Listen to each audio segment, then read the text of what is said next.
A Christmas Eve Inferno, written by Keith Morrison, Dateline NBC.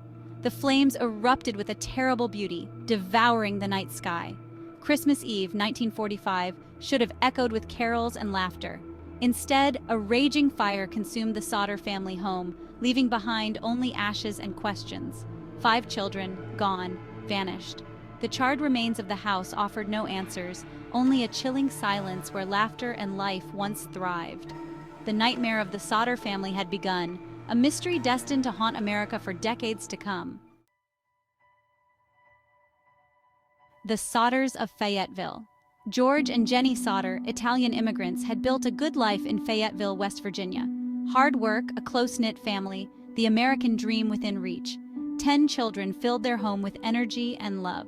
George, a successful businessman, wasn't afraid to speak his mind, especially against Mussolini's fascist regime. His outspoken nature earned him enemies, whispers of threats made against him. But on that fateful Christmas Eve, danger seemed a world away until the flames roared and their world shattered. Ashes and questions. The fire moved with terrifying speed, consuming everything in its path. It was as if the flames had a mind of their own, determined to destroy the home and everything within it. George's desperate attempts to save his children were met with agonizing failure. He tried to break through the walls of fire, but the heat was too intense, the flames too fierce. Ladders mysteriously unusable, his coal truck refusing to start, a cruel twist of fate. Every tool he needed to save his family seemed to betray him in that critical moment. Jennie, frantic, watched in horror as her family home became a raging inferno. Her heart pounded as she screamed for help, but the fire roared louder, drowning out her cries. 5 of her children remained trapped inside. The thought of them in that blazing hell was unbearable, a nightmare she couldn't wake from. The fire burned itself out, leaving behind a scene of devastation and unanswered questions.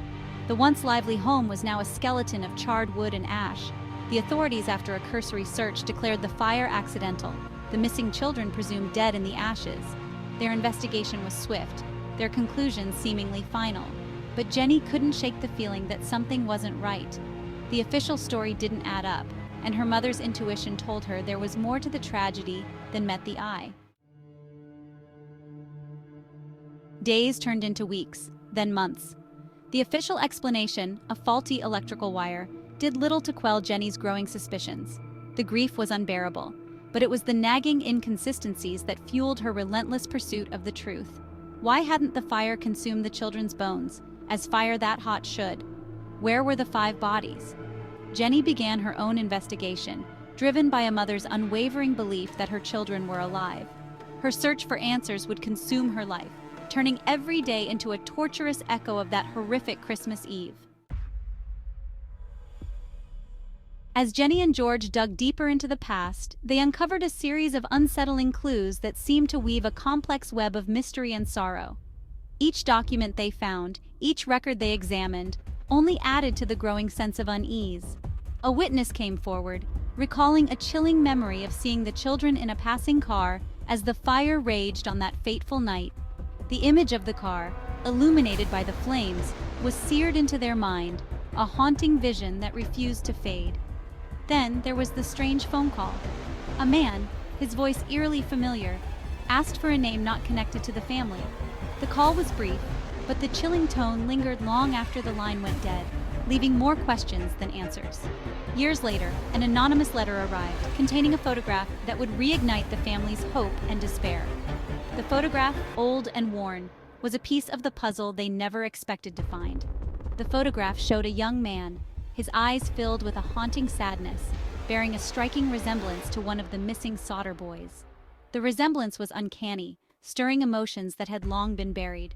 Could this be one of their children, alive but forever changed by that terrible night? The photograph brought a glimmer of hope, but also a deep, aching uncertainty. The family was left to ponder the possibilities, their hearts torn between hope and despair. Theories swirled around the missing Sodder children. Had George's outspoken political views made his family a target? Did his past in Italy come back to haunt him? Some whispered about organized crime, a possible revenge plot gone tragically wrong. The rumors and speculation only deepened the mystery, casting a long shadow over Fayetteville and beyond. Each new clue, each dead end, only solidified the belief that the truth remained hidden, buried under layers of ash and official indifference.